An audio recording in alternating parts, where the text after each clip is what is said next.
Hello everyone, welcome to my YouTube channel being a best teacher. आज की इस video में हम इवैल्यूएशन डिवाइसेस के बारे में बात करेंगे। देखिए, इवैल्यूएशन क्या होता है, क्या उसका मतलब होता है, क्या उसके कैरेक्टरिस्टिक्स हैं, नेचर, प्रकृति क्या है, कौन कौन से ऐसे फैक्टर्स हैं जो सक्सेसफुल इवैल्यूएशन में रिजल्ट करते हैं। तो ये सब मैंने अपनी प्रीवियस वीडियो में आप सभी को बता दिया था, जिसका लिंक मैं आपको डिस्क्रिप्शन बॉक्स में भी दे दूंगी। तो अगर आप पहले वो वीडियो देखना चाहते हैं तो पहले वो वाली वीडियो देख सकते हैं। Now let's discuss what are the evaluation devices. तो देखिए, बहुत सारे इवैल्यूएशन डिवाइसेस हैं, मूल्यांकन के बहुत से तरीके हैं। First is written examination, then oral examination, then practical examination, observation, interviews, question hour, checklist, rating list and records. तो ये कुछ इवैल्यूएशन डिवाइसेस हैं। इसके अलावा और भी हो सकते हैं। इनके बारे में आज हम बातचीत करेंगे, इनको डिटेल में समझेंगे। देखिए, बहुत बार एग्जाम में मोस्टली ये क्वेश्चन आता है। इवैल्यूएशन का क्वेश्चन कभी स्किप नहीं होता है एग्जाम में। फर्स्ट ईयर में भी आपका ये आता है और सेकेंड ईयर में भी आता है। तो इवैल्यूएशन डिवाइसेस आपसे बिल्कुल पूछे जा सकते हैं। क्या पता ये क्वेश्चन 4 मार्क्स में आ जाए, और 16 मार्क्स में अगर ये क्वेश्चन आता है तो ये क्वेश्चन का पार्ट होता है। एक तरह से ये 4-5 मार्क्स ही आपके कैरी करता है। तो इवैल्यूएशन डिवाइसेस जब भी क्वेश्चन में आए, तो जैसा फ्लो चार्ट आप अपने स्क्रीन पर देख रहे हो, तो ये फ्लो चार्ट आप जरूर बनाएं। देखिए, मैं हर वीडियो में एक चीज जरूर बोलती हूँ कि एग्जामिनर के पास इतना वक्त नहीं होता है कि वो बैठ के आपका हर एक पेज पढ़े, हर एक सेंटेंस, हर एक वर्ड पढ़े। तो आपको अपना क्वेश्चन कुछ इस तरीके से लिखना है कि आपके इंपॉर्टेंट पॉइंट्स हाईलाइट हो जाएं। तो इवैल्यूएशन डिवाइसेस का जैसे ही क्वेश्चन आएगा, जब आप ये फ्लो चार्ट ड्रॉ करेंगे, तो एग्जामिनर को एकदम से पता चल जाएगा कि इवैल्यूएशन डिवाइसेस बिल्कुल बच्चे ने टू द पॉइंट लिखे हैं एंड मेन सारे इवैल्यूएशन डिवाइसेस लिख दिए हैं। तो इसका मतलब बच्चे को पता है। चलिए एक एक करके इनको डिस्कस कर लेते हैं। First one is written examination. It is also known as paper pencil test. तो इसको पेपर पेंसिल टेस्ट भी बोला जाता है। हम सभी ने अपनी स्कूल लाइफ में रिटन एग्जाम्स बिल्कुल अटेम्प्ट किए हैं। देखिए, जो आपका बीएड का एग्जाम होता है, इवन वो भी रिटन पेपर पेंसिल टेस्ट ही होता है। These are commonly used in schools. तो ये मेनली स्कूल्स में यूज होते हैं, बट कॉलेजेस में भी होते हैं। Here answers are to be written as per the instruction of questions. तो देखिए, जिस तरह से क्वेश्चन पूछा जाए उस तरह से आपको रिटन एग्जाम देना होता है। तो रिटन एग्जाम से हम सब परिचित हैं, आपको बिल्कुल पता है कि रिटन एग्जाम क्या होता है। Next is oral examination. These types of examination और test are conducted for supplementing to written examination. देखिए, पहले के टाइम में क्या होता था, अब फिर भी ये बहुत जगह हट गया है, सीबीएसई में तो पर्टिकुलरली नहीं है ये, कि पहले के टाइम पे 20 मार्क्स आपके ओरल टेस्ट के होते थे या 30 मार्क्स, और बाकी 80 या 70 मार्क्स होते थे रिटन टेस्ट के। आज के टाइम में वो 20-30 प्रोजेक्ट वर्क, असाइनमेंट्स, इन सब में डिस्ट्रीब्यूट हो गए हैं। पर ओरल एग्जामिनेशन की भी आज के टाइम में भी 5 या 10 मार्क्स की बिल्कुल वेटेज होती है, स्पेशली लैंग्वेजेस में। तो ओरल एग्जामिनेशन का बहुत इंपॉर्टेंट रोल है, जिसमें हमें बच्चों की प्रोनाउंसिएशन, उनकी रीडिंग एबिलिटी कैसी है, तो ये बिल्कुल पता चलता है। देखिए, लैंग्वेज के लिए बहुत इंपॉर्टेंट है। जब particularly English, Hindi, Sanskrit, French या कोई भी लैंग्वेज हम बच्चों को पढ़ाते हैं, तो उसमें ये बहुत इंपॉर्टेंट हो जाता है कि ओरल एग्जामिनेशन हम बच्चों का लें। एक बच्चा अगर स्पेलिंग ठीक लिख देता है किसी भी वर्ड की, तो उससे हमें नहीं पता चलेगा क्या बच्चे को उसका मीनिंग पता है, क्या बच्चे को उसकी प्रोनाउंसिएशन पता है, बच्चा रीडिंग कितनी स्पीड से कर पाता है। तो ये सब हमें पता चलता है जब हम बच्चे का ओरल टेस्ट लेते हैं। Test of reading ability, pronunciation etcetera, where there is nothing to write. तो प्रोनाउंसिएशन को बिल्कुल लिख के बच्चा नहीं बता सकता है, ये एक बोलने की क्रिया होती है। Next is practical examinations. These tests are necessary to test experimental and manipulative skills of learners, particularly in subjects like science, technology, agriculture, craft and music। चलिए एक म्यूजिक का एग्जाम्पल लेके समझते हैं कि म्यूजिक में सुर बच्चा गा कैसे रहा है, कितनी स्पीड से गा रहा है, कितना मधुर गा रहा है, ये सब इम्पोर्टेंट होता है। देखिए, म्यूजिक का जो आपके बोर्ड एग्जाम में भी प्रैक्टिकल होता है, उसकी वेटेज ज़्यादा होती है, 50% से भी ज़्यादा उसकी वेटेज होती है। मेरे को एग्जैक्ट नहीं पता, बट 60 से 70 मार्क्स का आपका प्रैक्टिकल एग्जाम होता है, और जो आपका थ्योरी एग्जाम होता है वो 30 से 40 मार्क्स का ही होता है। तो देखिए, जो ऐसे सब्जेक्ट है, म्यूजिक हो गया, फिजिकल एजुकेशन हो गया, पेंटिंग हो गया, क्राफ्ट हो गया, ये प्रैक्टिकली ज़्यादा अच्छे से इवेल्युएट हो पाते हैं। तो इनमें इवैल्यूएशन का बहुत इम्पोर्टेंट रोल है। अब जैसे केमिस्ट्री हो गया, उसमें इतने सारे केमिकल रिएक्शंस करके देखने होते हैं, तो उसको सिर्फ हम पेन पेपर से ही जज नहीं कर पाते हैं, इवैल्यूएट नहीं कर पाते हैं। उसमें बहुत इम्पोर्टेंट हो जाता है कि हम प्रैक्टिकल करवा के बच्चों से देखें कि अब पर्टिकुलरली जो भी सब्जेक्ट है उसको बच्चे प्रैक्टिकली कर पा रहे हैं या नहीं।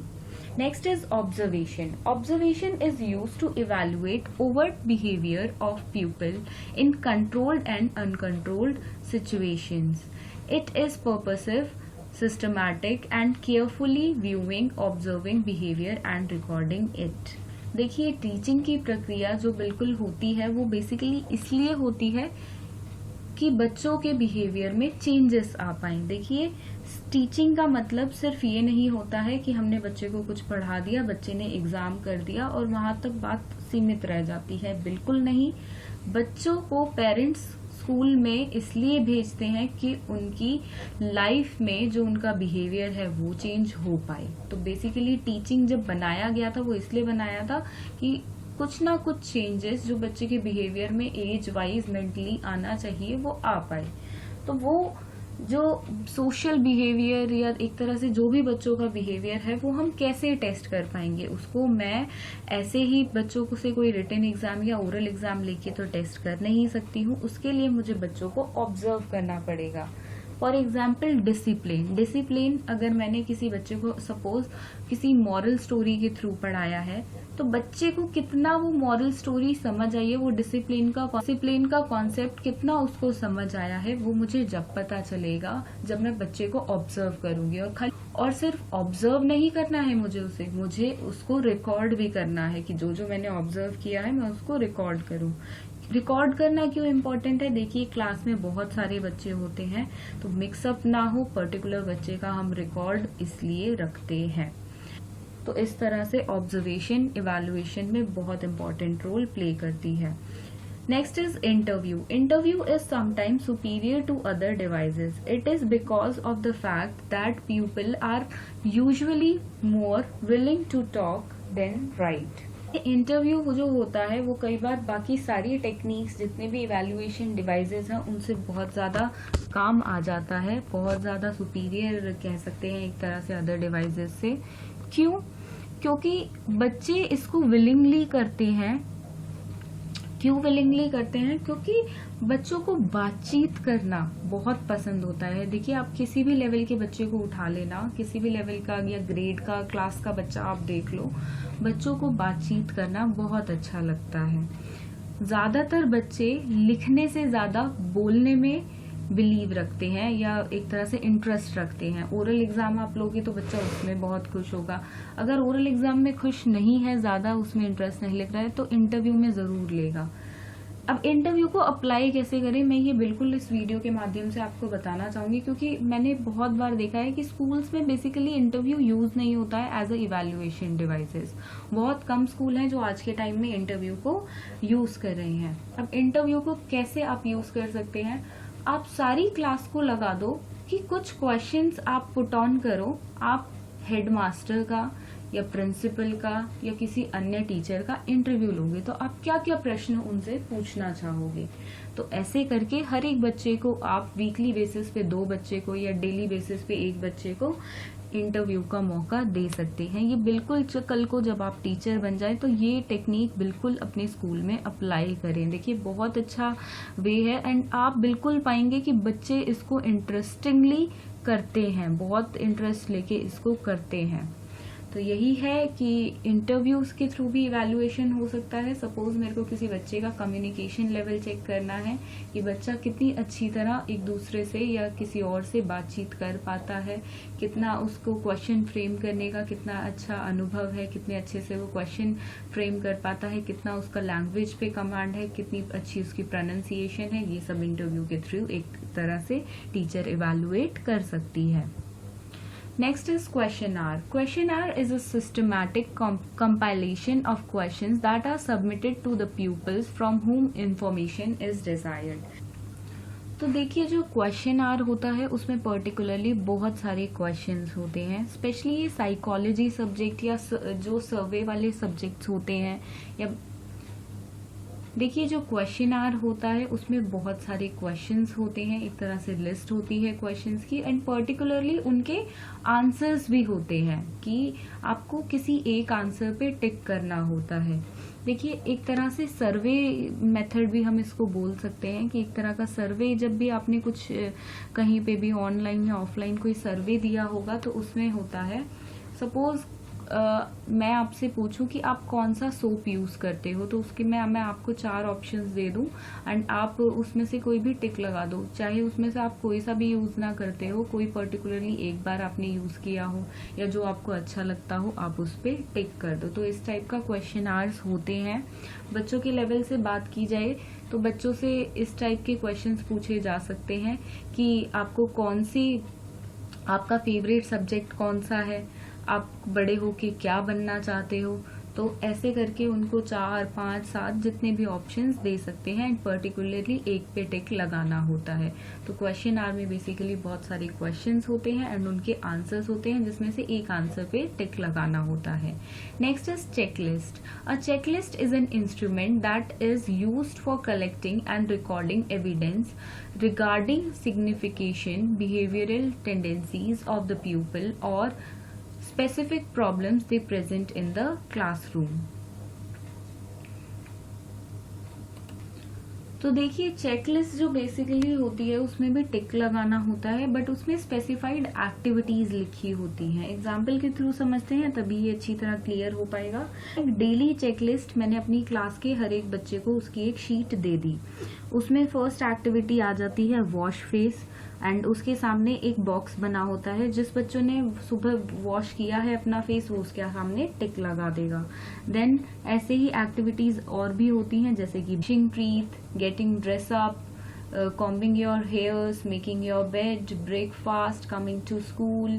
तो ऐसे करके बहुत सारी एक्टिविटीज इसमें होती हैं। तो ये भी, इससे भी एक तरह का इवैल्यूएशन हो सकता है। स्पेशली गुड हैबिट्स का टॉपिक जब आप बच्चों को पढ़ा रहे हो, पर्सनल हाइजीन, बॉडी हैबिट्स, तो उसमें ऐसी चेकलिस्ट बिल्कुल हेल्प करेगी कि आप बच्चों को दे दें बहुत सारी एक्टिविटीज लिखकर at the end of the day कि आपने ये किया, आपने अपने ट्वाइस नेल कट किए या नहीं, डेली कॉम करते हो हेयर्स, आप डेली ब्रश करते हो, डेली बाथ लेते हो, आप प्रॉपरली स्कूल में ड्रेस पहन के आते हो, शूज डेली पॉलिश करते हो, सबसे अच्छे से बात करते हो। तो जो जो एक्टिविटी बच्चा करता होगा उसके सामने बच्चा टिक लगाएगा।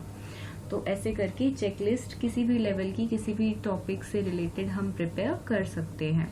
Next is rating scale. Rating is a term applied to expression of opinion or judgment regarding some situation, object or character. Rating scale is a device by which judgments can be quantified. देखिए किसी भी चीज की rating, for example I love my mother, उस पे मैं बच्चे को 1 से 10 तक ऑप्शन दे दूं कि आप अपनी मम्मा को 10 में से कितना प्यार करते हो। तो सपोज कोई बच्चा 8 कर रहा है, कोई 9 कर रहा है, कोई 10 कर रहा है, ऐसे ही फादर को कितना प्यार करते हो। तो ये एक तरह का एग्जाम्पल है। पर्टिकुलरली जब भी हम इवैल्यूएट करेंगे तो उसको टॉपिक के अकॉर्डिंग करेंगे। तो रेटिंग स्केल में बेसिकली हम 1 से 10 तक बच्चे को रेट करने को बोलते हैं। 1 का मतलब सबसे कम और 10 का मतलब सबसे ज्यादा। Next the last one is records. Anecdotal records, cumulative records and diaries of pupils are some other devices used in evaluation process to know detail about child's behavior. देखिए हर रिकॉर्ड बच्चे का मेंटेन करना पड़ता है। डिफरेंट टाइप्स, ये particularly anecdotal record क्या है, cumulative record क्या है, प्यूपिल डायरी की क्या होती है, उसकी इंपॉर्टेंस, कैरेक्टरिस्टिक्स, इनकी वीडियो अलग से अपलोड की जाएगी, तब आप ब्रीफ में जाके वहां पर देख सकते हैं। इसमें बस ओवरव्यू लेंगे कि कोई भी रिकॉर्ड बच्चे का जो स्कूल में प्रिपेयर किया जाता है उसके थ्रू भी बच्चे का इवैल्यूएशन होता है। सबसे कॉमन एग्जाम्पल है बच्चे की डायरी।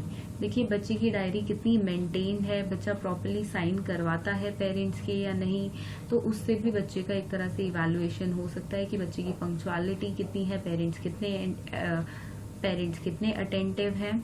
एंड ऐसे ही अगर कोई बच्चा बारी बारी क्लास में शैतानी करता है, मिसबिहेव करता है, तो वो सब आप रिकॉर्ड कर सकते हैं एनेक्डोटल रिकॉर्ड वगैरह में। तो उससे क्या होगा, जब भी पीटीएम होगी तो आप पेरेंट्स को शो कर सकते हैं एंड बच्चे का एक रिकॉर्ड सेट रहेगा कि कब कब किस किस बच्चे ने क्या शैतानी की थी। एंड ऐसे ही प्रेजल के लिए भी होते हैं कि कौन से बच्चे ने कब कहाँ क्या अच्छी चीज भी करी, तो वो सब एक इनका रिकॉर्ड रखना पड़ता है। पर्टिकुलरली रिकॉर्ड के लिए पर्टिकुलरली फाइल रजिस्टर्स बने होते हैं जो आप अलग से उनकी वीडियोस देख सकते हैं। तो बेसिकली यही थे evaluation devices, main evaluation devices को आप at least once in a year तो यूज करें ही करें एज अ टीचर। ऐसा ना हो कि कोई इवैल्यूएशन डिवाइस बच्चे अपना स्कूल पूरा पास आउट कर ले बट वो उस इवैल्यूएशन डिवाइस से परिचित ना हो, बच्चों ने उस तरीके से बच्चों का इवैल्यूएशन आपने लिया ही ना हो। देखिए बहुत सारे इवैल्यूएशन यहाँ पे आपको ऐसे लगे होंगे कि अरे ये तो मेरे स्कूलिंग टाइम में हुए ही नहीं। बिल्कुल भी, मैं भी जब ये पढ़े था तो मुझे भी ऐसा ही लगा था। तो हमें ऐसा आने वाले भविष्य के साथ जिन बच्चों को हम पढ़ाए उनके साथ बिल्कुल नहीं करना है। आप बिल्कुल हर एक डिवाइस को वंस इन अ ईयर तो यूज करें ही करें। देखिए बहुत सारे ऐसे इवैल्यूएशन डिवाइस हैं जिनको हम रेगुलर बेसिस पे नहीं कर सकते हैं। फॉर एग्जांपल इंटरव्यू क्योंकि 40 बच्चे क्लास स्कूल में किसी ना किसी का जाके इंटरव्यू लेंगे तो ये बहुत टाइम कंज्यूमिंग हो जाता है। बट आप इसको कंटिन्यू रख सकते हो, एटलीस्ट 2 या 3 मंथ्स में पूरी क्लास का आपका हो जाएगा। तो ऐसे करके आप कुछ एक्टिविटीज में बच्चों को एंगेज रख सकते हो। कोई बात नहीं, स्टार्टिंग के रोल नंबर का पहले आ जाता है और लास्ट के रोल नंबर का 2 या 3 महीने बाद आता है, तो उससे कुछ फर्क नहीं पड़ता है। एटलीस्ट बच्चों को अपॉर्चुनिटीज मिलती है एंड आप बच्चों को इवैल्यूएट कर पाते हो और हर बच्चा एक अलग तरीके से अपना इवैल्यूएशन दे पाता है अपने आप है। तो ये बहुत इंपॉर्टेंट है। देखिए हो सकता है कोई बच्चा इंटरव्यू लेने में बहुत अच्छा हो, कोई बच्चा चेकलिस्ट के थ्रू आपको उसका पता चले कि वो ये पढ़ाई में बेशक वीक हो बट वो सारे काम जो भी उसको बताया जाता है टीचर के द्वारा अपने वो बिहेवियर में उस चीज को जरूर अपनाता है। क्या पता वो सिर्फ पेन पेपर टेस्ट में वीक हो, ओरल टेस्ट में हेजिटेट करता हो, बट जो भी टीचर उसको बता रही है वो सारी बातें वो मानता हो। देखिए बहुत बच्चे ऐसे भी होते हैं। तो एटलीस्ट उस बच्चे का हमें ये तो पता चलेगा कि चलो ये बता नहीं पाता, ये लिख नहीं पाता, बट जो भी मैं इसको सिखाती हूँ वो अपने बिहेवियर में ला रहा है। तो इस तरह से हर एक इवैल्यूएशन डिवाइस बहुत इंपॉर्टेंट है। Thank you for watching this video and do subscribe to our channel and also press the bell icon. Thank you.